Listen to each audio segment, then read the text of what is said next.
इस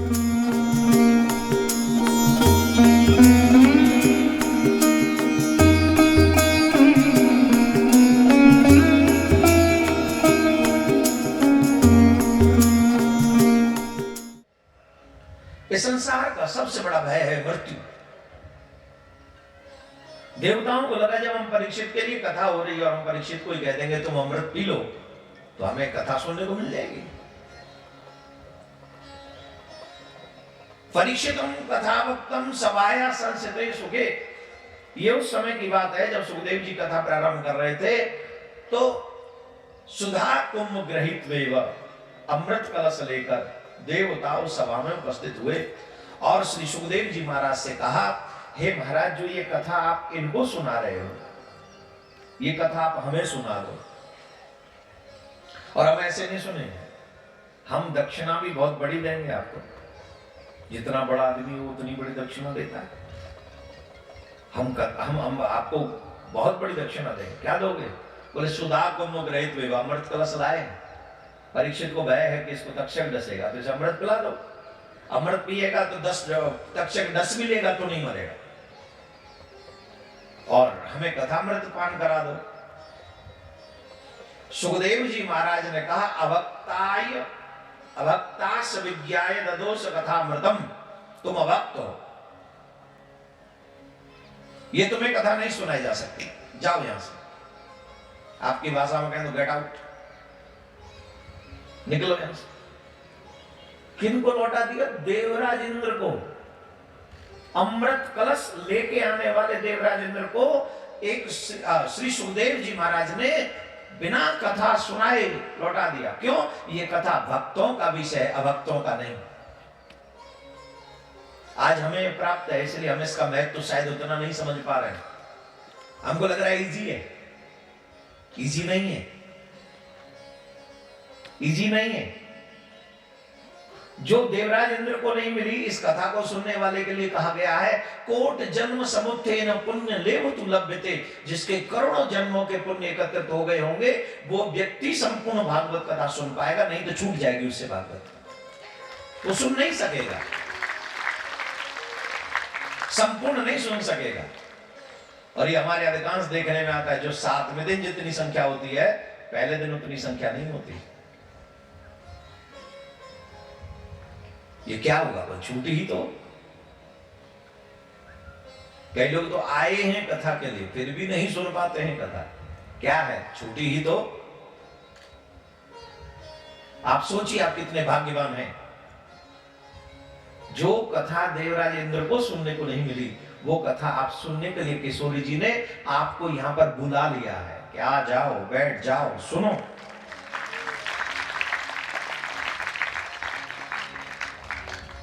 अब इस कथा को मां पार्वती कह रही हमें सुनाओ। शंकर भगवान कह रहे नहीं, रहने दो। बोले बाबा मैं तो आपकी अर्धांगिनी, मुझे तो सुनाओ। बोले सब कोई नहीं सुन सकते। बोले मैं तो आपकी दासी, मुझे तो सुनाओ। बोले एक काम करो, चलो देख के आओ कैलाश पर्वत पे तुम्हारे सिवा कोई और तो नहीं। सब नहीं सुनेंगे इसलिए देख के आओ। मां पार्वती जल्दी जल्दी गई। बाबा कोई नहीं है, लेकिन श्री शुक विराजमान थे वहां विकलित अंडे के रूप में। मां की दृष्टि नहीं पड़ी कि उत्सुकता ज्यादा थी, जल्दी पहुंचू तो कथा सुनूं, जल्दी बाबा शुरू करे, जल्दी शुरू करे। उत्सुकता में देखना भूल गई। विकलित अंडे के रूप में श्री शुक वहां पर विराजमान थे। बाबा से कहा बाबा कोई नहीं है, आप कथा प्रारंभ करो। और बाबा ने कथा प्रारंभ की। कथा मध्याह्न में पहुंची और जब मध्याह्न में पहुंची तो मां पार्वती को निद्रा आ गई। इसलिए हम कहते सोना नहीं, क्योंकि सोओगे तो कथा छूट जाएगी। और एक बात बता दें, अगर सो गए और कथा छूट गई तो दूसरे दिन की कथा तीसरे दिन नहीं होगी, वो दूसरे ही दिन होगी। तीसरे दिन तो तीसरे दिन की कथा होगी। और जितनी देर सो के आपने निकाल दिया वो क्रम आपसे छूट गया। हाँ जी कि ना जी? जोर से बोलो जी। हाँ जी। पधारो हमारे देश, लो आगे थारे देश।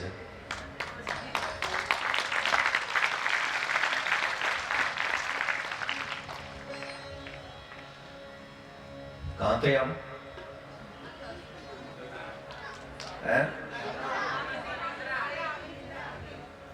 आपको नहीं, पार्वती मैया को। एक और मैया को आ गई थी शुरू में ही, हमने कथा में जगाया फिर मैया को कि जागो, तो तब से नहीं सोई फिर मैया। ये भी अच्छी बात है। थोड़ी देर के लिए आलस से आया होगा, वो भगा दिया हमने। वैसे पड़ोसी की जिम्मेदारी बनती है, अगर कोई आलस में आए तो थोड़ा पानी बूंदी डाल दो मुंह पे। और ऐसे थोड़ा सर्दी का भी समय, एक गिलास डालोगे तो फिर नहीं आएगी नींद, ज्यादा हो जाएगा एक गिलास, देख लो, आधा देख लो। अरे भाई, इसमें भी तुम उसका हित ही कर रहे हो। अगर उसे जगा रहे हो, यही तो हित है। समाज सोया हुआ है, आप जगाइए उसे। जागरण किसको कहते हैं? सोए हुए को जगाने को ही जागरण कहते हैं। कोई सो न जाए, वो जगना चाहिए। वो जगेगा तो अपना और अपने समाज का हित कर सकेगा। अगर सोता रहा, ना अपना हित कर पाएगा और न समाज का हित कर पाएगा। इसलिए जगाओ, जगाओ, समाज को जगाओ। जो समाज सो रहा है, वो समाज को जगाओ। इतना सब होने के बाद भी कहते हैं कि ये मत करो, वो मत करो। अरे भैया, जब यहां से भी मार के भगा दिए जाएंगे तब जागोगे। जब जगने लायक छोड़े नहीं जाओगे तब जागोगे। अब ही जागो, कल तो जागने लायक छोड़े ही नहीं जाओगे। आज ही समय है, कल का नाम मत लो। पार्वती मैया को निद्रा आ गई। अब सुख को लगा कि अगर ये मैया सो गई और ओंकार नहीं भरेंगे तो बाबा कथा बीच में छोड़ देंगे, फिर तो हमें कथा पूरी मिलेगी ही नहीं। अब क्या करें? सुख ने ओंकार भरना शुरू किया। देखो संयोग, पार्वती मैया सो गई और सुख कथा सुन रहे हैं। इसको क्या कहोगे आप? जो सोए पड़े हैं वो पार्वती जी के पद चिन्हों पे चल रहे हैं, और जो जग कर मन लगा कर सुन रहे हैं वो श्री शुक के पद चिन्हों पर चल रहे हैं। हमें सुनना है, हमें जागना है। एक और बात बता दें, कथा और भक्ति बचपन से शुरू करो, बुढ़ापे में वैसे बड़ी मुश्किल हो जाती है। सच्ची बता रहा हूं, बहुत मुश्किल। इसलिए जितना जल्दी तुम्हें, अरे कितने दिन जियोगे? ठेका लिया है क्या कि 70 के होगे मरोगे? कहीं लिखवा के लाए हो क्या? स्टाम्प पेपर पे साइन है भगवान का? जन्म के बाद कभी भी मर सकते हो। एक और बात कहें, बुरा नहीं मानिएगा, जन्म भी जरूरी नहीं है, पेट में भी मर सकते हो। कितने मर गए पेट में। एक जन्म लेता है पेट से, लाखों मरते हैं उसी पेट में, उसी के साथ वाले। याद रखना, ये बहुत पॉइंट वाली बात है। जब एक शिशु जाता है घर में, लाखों जाते हैं इसके साथ, एक ही पनपता है, बाकी सब मर जाते हैं।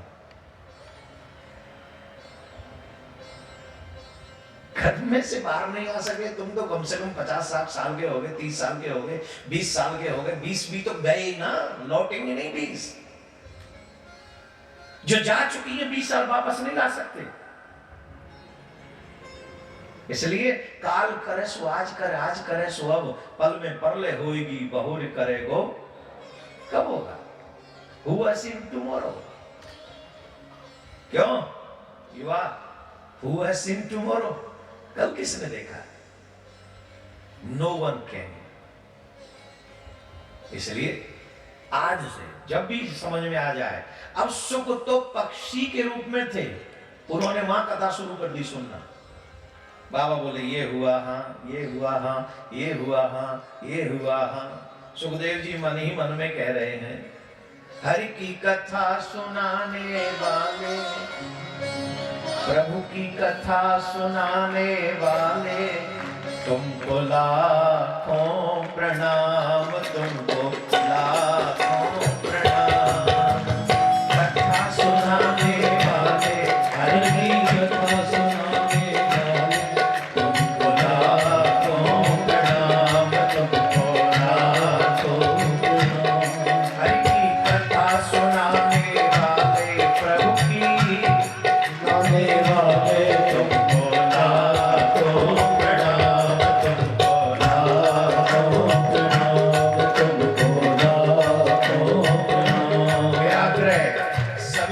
व्यास जी को नमन करें। इन्हीं पंक्तियों को बोले, एक एक पंक्ति को।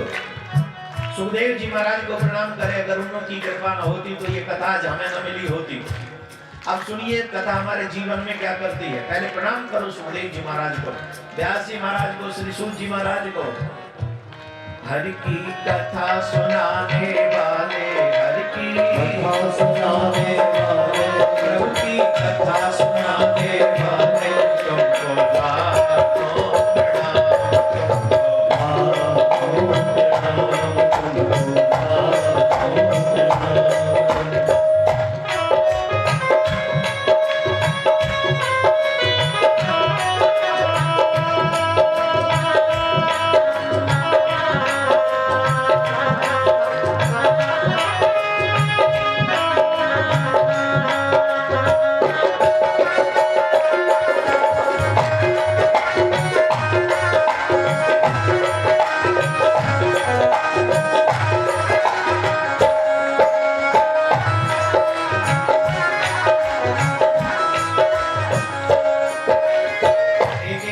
बोलिएगा। हम डोल रहे थे वन में, वन को बैठे थे तन में। हम डोल रहे थे वन में, वन को बैठे थे वन में। ये संसार ही तो वन है कि नहीं? और इसी वन में डोलते डोलते सच बताओ कितनी बार ऐसा लगा कि अब हमारे हाथों में कुछ नहीं रहा? हुआ कि नहीं? कितनी बार ऐसी सिचुएशन होती है कि अब हमारे हाथ में कुछ नहीं रहा। हम डोल रहे थे वन में, वन खो बैठे थे तन में। हम डोल रहे थे वन में, वन खो बैठे थे तन में। हमको राग बताने वाले, हमको राग बताने वाले, हमको राग बताने वाले, हमको राग बताने वाले, तुमको लाखों प्रणाम, तुमको लाखों प्रणाम, तुमको लाखों प्रणाम, तुमको लाखों प्रणाम।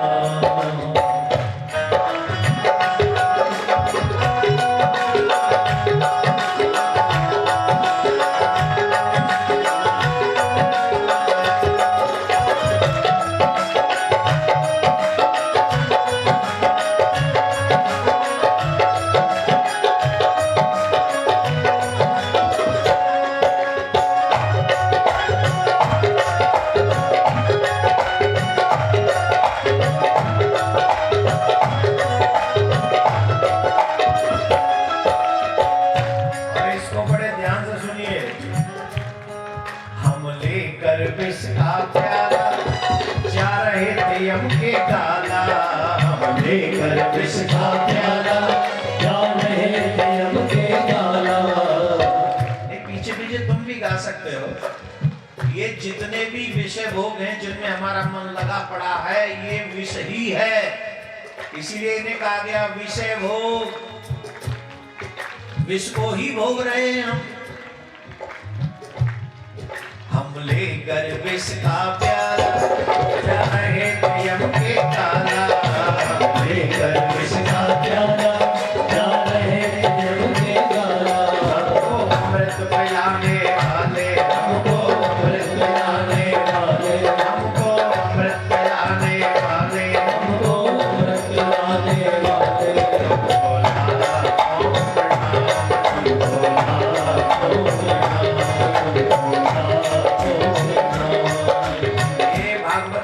जाता है कथा अमृत। क्या कहा जाता है? कथा अमृत। ये कथा अमृत है। ये क्या करती है? मरे हुए को भी जिला देती है, भटके हुए को राह दिखा देती है, सोए हुए को जगा देती है। अब तुम सोचो कि मरे हुए हो कि भटके हुए हो या फिर सोए हुए हो, कौन सी कंडीशन में हो? वही तुम्हारा राह बन जाएगी, वो उपाय बन जाएगी, जीवन का साधन बन जाएगी। तुमको लाखों प्रणाम,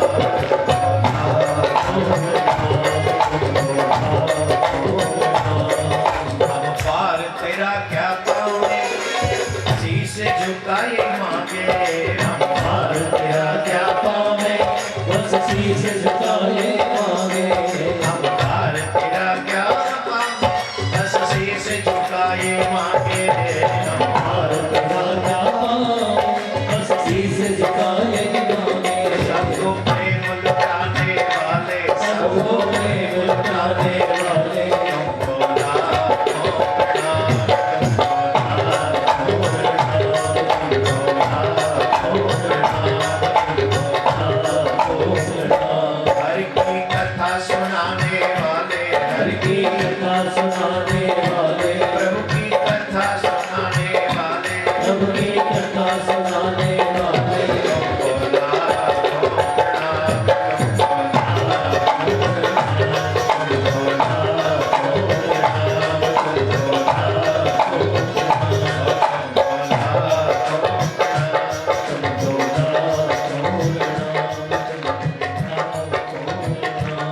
श्री सुखदेव जी महाराज ने, आप कथा हमें सुना रहे हैं।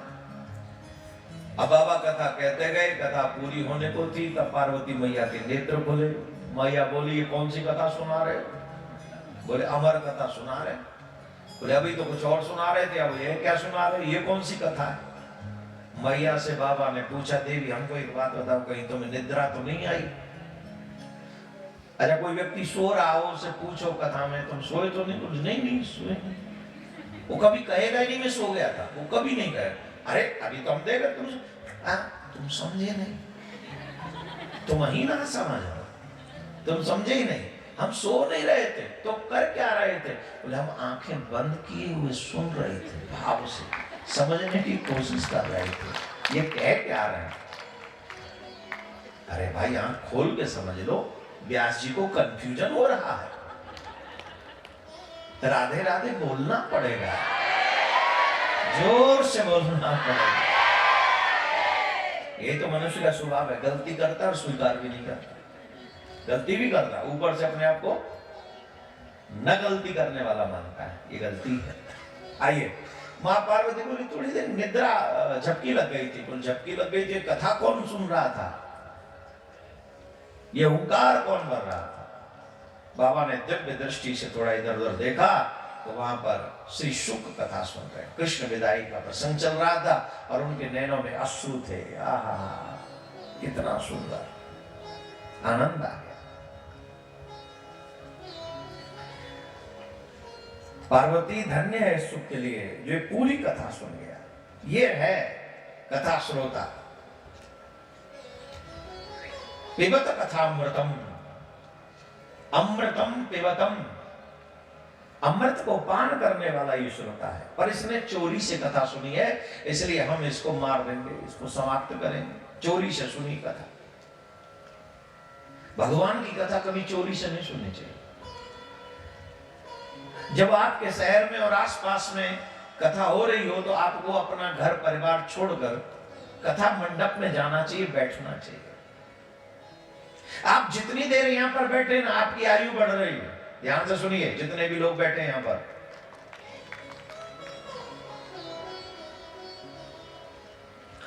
आपको ये ज्ञान नहीं होगा कि आप जितनी देर यहां बैठे हैं उतनी देर आपकी आयु बढ़ रही है। किसी को नहीं पता, मोस्टली लोगों को नहीं पता जितनी, क्योंकि टोटल देखो, भगवान ने तुम्हें सांसें टोटल करके दी हैं, समझ रहे हो कि नहीं? क्या भगवान ने टोटल सांसें दी हैं, चाहे वो 100 समझो, तुम एक संख्या समझो 100, और यहां आने से पहले तुम्हारी 79 थी, बची कितनी? 21। अब यहां पे तो बैठो कि सांसें लोगे कि नहीं लोगे? लोगे, बिना सांसें लिए कैसे जिंदे रहेंगे? लेकिन जब तक यहां बैठे रहोगे और जब यहां से निकलोगे तो उससे 21 वापस आपको 21 से ही प्रारंभ होंगी। जितनी सांसें आपने यहां ली हैं वो एक्स्ट्रा हैं और वो ठाकुर जी ने आपको सत्संग में बैठने के बदले दी।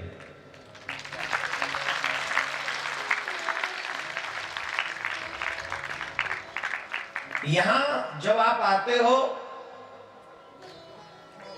तो जितनी आयु, जितनी श्वासें आप छोड़ के आए पंडाल से बाहर, वो उतनी ही वापस मिलेगी। ये तो एक्स्ट्रा है। इसलिए न सिर्फ आयु की वृद्धि होती है बल्कि ज्ञान की वृद्धि, वैरागी की वृद्धि होती है। इसलिए कथा मंडप में जाके बैठना चाहिए, अकेले नहीं, मैं परिवार के बैठना चाहिए। आपकी भी आयु बढ़े, आपके बच्चों की भी आयु बढ़े, आप जाके बैठिए और सीखिए और समझिए। पर चोरी से सुनोगे, अच्छा सामने बैठ के जाके सुने, पंडाल में जाके बैठे तो लगा कि हाँ वो आपको मिल गया, व्यासपीठ का जो आशीर्वाद है, कथा का जो फल है वो आपको मिल गया। लेकिन चोरी से कथा सुने, जैसे अभी चूरू में या झुंझुनू में या आसपास में जो लोग कथा सुन रहे हैं, हम तो यूट्यूब पे ही सुन रहे हैं, कैसे जाएं? तो वो चोरी कर रहे हैं, उन्हें कथा सुनने का लाभ नहीं मिलेगा, उन्हें पाप ही लगेगा। चोरी से, हाँ चोरी कर रहे हैं। कैसे? बोले तुम्हारे पास में कथा हो रही है और फिर भी तुम जा नहीं सके, ये चोरी है। चाहिए सुनाने वाले को कि मैं किसको कथा सुना रहा हूं। जो यहाँ से दूर बैठे हैं 200-400 किलोमीटर, वो YouTube पे सुने तो कम से कम मानसिक तौर पे वो यहाँ बैठेंगे। लेकिन जो पास में भी रहकर आलसी बनकर जो अपने घर में बैठकर कथा सुन रहे हैं, वो कथा नहीं सुन रहे, वो आलसी हैं, वो चोरी कर रहे हैं। इसलिए कथा यहाँ बैठकर सुननी चाहिए। बोल राधे राधे। ऐसे नहीं, जोर से बोलना। तो बाबा ने कहा इसने चोरी की है, हम इसका वध करेंगे। बाबा श्री शुक का वध करने के लिए त्रिशूल लेकर दौड़े, और जब त्रिशूल लेकर दौड़े तो शुक वहीं अपने शरीर को छोड़कर आत्म रूप से दौड़े। बाबा पीछे पीछे, श्री शुक पीछे आगे आगे। त्रिशूल उठाया बाबा ने कि मार दूंगा। व्यास पत्नी के सुखा रही थी बद्रिकाश्रम में, उनको जमाई आई मुख के द्वारा श्री शुक उनके घर में प्रविष्टित हो गए। बाबा ने कहा कोई बात नहीं, 9 महीने बाद तो आओगे ना, मैं यहीं बैठा हूं बाहर, जब तक तुम्हारा वध नहीं कर दूंगा मैं यहां से वापस नहीं जाऊंगा।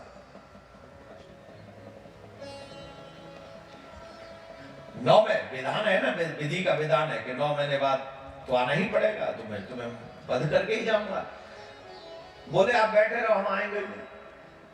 आप बैठे रहो, विधान है ना 9 महीने, आप देखो हम कितने दिन में आते हैं। 9 साल हो गई भीतर बैठे बैठे सुखदेव जी को, 9 साल। शंकर भगवान बोले तुम विधि के विधान का उस नियम को तोड़ रहे हो, बाहर आओ, हम तुम्हारा वध करेंगे। बोले अभी तो और बैठे रहो महाराज, जब तक आप बैठे रहोगे मैं आऊंगा ही नहीं। 12 वर्ष बैठे रहे श्री सुखदेव। कितने? 12 वर्ष। अब माताएं 9 महीने गर्भ धारण करती हैं, उन्हें कितना? 16 संस्कारों में पहला संस्कार है गर्भ धारण। जन्म से मृत्यु तक 16 संस्कार होते हैं।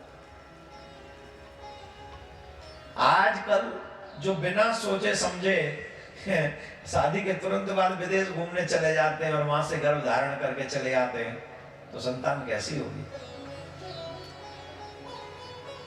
हमारे ऋषि मुनियों की परंपरा है, शुभ मुहूर्त में जो मनुष्य गर्भ धारण करते हैं उनके घर में शुभ संतान जन्म लेती है, जो न सिर्फ अपना भला करती है अपितु अपने आने वाली पीढ़ी को भी तार देती है, जाने वाली पीढ़ी को भी तार देती है। ऐसी संतान जन्म लेती है।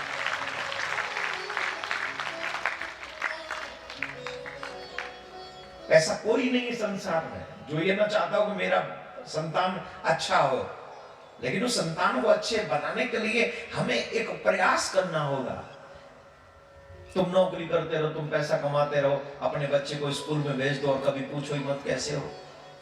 अपने बच्चों को टाइम ही मत दो, समय ही मत दो। किस पे समय अपने बच्चों के लिए? सुबह तैयार कर देते जाओ स्कूल, शाम को कहते खाओ रोटी सो जाओ,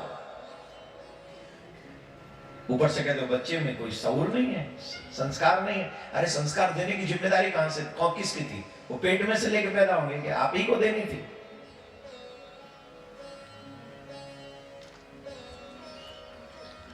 हम सबको बड़े ध्यान से इस बात को समझना पड़ेगा। पहला संस्कार ही है गर्भधारण। शुभ समय में, शुभ घड़ी में, शुभ मुहूर्त में अगर गर्भ धारण किया जाए तो संस्कारी संतान उत्पन्न होगी, इसमें कोई संशय नहीं। पहला संस्कार है गर्भधारण। 16 में से बाबा भोलेनाथ 12 वर्ष तक खड़े रहे लाइन। तो बाबा भोलेनाथ की 12 वर्ष तक जब वहां खड़े रहे तो व्यासी महाराज ने स्तुति की। आइए आप और हम सब मिलकर बाबा की स्तुति करें। बहुत सुंदर। जो नहीं बोल सके रुद्राष्टकम वो सिर्फ श्रवण करें, और जो बोल सकते हैं रुद्राष्टकम वो बोले मेरे साथ। नमामि समीसा निर्वाण रूपम विभुम व्यापकं ब्रह्म वेद स्वरूपं निजं निर्गुणं निर्विकल्पं निरीहं चिदाकाशमाकाशवासं भजेऽहं निराकारमोङ्कारमूलं तुरीयं गिराज्ञानगौरीतमीशं गिरीशं कयालं महाकालं कृपालं गुणागार संसारपारं तुषारादिशङ्कास्य गौरवं गभीरं मनोभूतिकोटिप्रभास्त्री शरीरं विस्मरणमौलिकल्लोलीचारुगङ्गा लसद्भारवाले कर्ते भुजङ्गा जगत्कुण्डलं भ्रूसुनेत्रं विशालं प्रसन्नाननं नीलकण्ठं दयालं प्रहरीश सर्वापरं पुण्यकालं प्रियं सङ्गरं सर्वनाथं भजामि प्रचण्डं प्रकष्टं प्रगल्भं परेशम् अखण्डं अजं भानुकोटिप्रकाशं त्रयशूलनिर्मूलनं शूलपाणिं पदेहं भवानी पतिं भावगम्यं कलातीतकल्याणकल्पान्तकारी सदा सज्जनानन्ददाता पुराणे चिदानन्द शब्दो मोहावहारि प्रसीद प्रसीद प्रभो मन्मथारि दयावत् उपादात पादारविन्दं भजन्ति अलोके त्वरेवानरं तथावत् सुखं शान्ति सन्तापनाशं प्रसीद प्रभो सर्वभूतादिनाशं न जानामि योगं जपं नैव पूजा ततोऽहं सदा सर्वदा संभूतोऽभ्यं जराजन्मदुःखो यथातथ्यमानं प्रभो पाह्यामं नमामीश शम्भो प्रभो पाह्यामं नमामीश शम्भो प्रभो पाह्यामं नमामीश शम्भो रुद्राष्टकमिदं प्रोक्तं विप्रेण हरदोषे ये पठन्ति नरा भक्त्या तेषां शम्भो प्रसीदति। भगवान भोलेनाथ ने शंकर भगवान की व्यास जी ने स्तुति की। शंकर भगवान बड़े प्रसन्न हुए, कहा हमसे कोई वरदान मांगो। बोले कई वरदान दे दो महाराज। बोले क्या? बोले अब आप हमारे घर से प्रस्थान करो, पधारो यहाँ से। भगवान तुम्हारे यहाँ ये मांग सकते हो कि हमारे घर से पधारो। हम क्या मांगते? हमारे घर में पधारो। और व्यास जी कह रहे हमारे घर से पधारो। शंकर भगवान बोले ऐसा क्यों कहते हो व्यास? बोले इसलिए कह रहा हूं महाराज, आप भक्त और भगवान की लड़ाई में हमारी पत्नी देखो कितना कष्ट पा रही है। 12 वर्ष हो गए महाराज गर्भ धारण किए हुए, इतना कष्ट पाती है। संसारिक देवियां 9 महीने में कितना कष्ट पाती है। 9वें महीने में तो एक कदम भी उनको आगे बढ़ाना पड़े तो कितना कष्ट होता है। यहाँ तो 12 साल हो गई महाराज, कुछ तो कृपा करो। शंकर भगवान कहते हैं हम समझ सकते हैं, पर करें क्या? हम भी भाव लेके आए थे, पर अब तुम्हारी प्रार्थना से हम प्रसन्न हैं। हम आशीर्वाद देते हैं तुम्हारा पुत्र बहुत बड़ा ज्ञानी होगा। क्या होगा? एक जगह पर हम पढ़ रहे थे, बहुत अच्छी बात। नालायक संतान से तो संतान ना हो ज्यादा बढ़िया।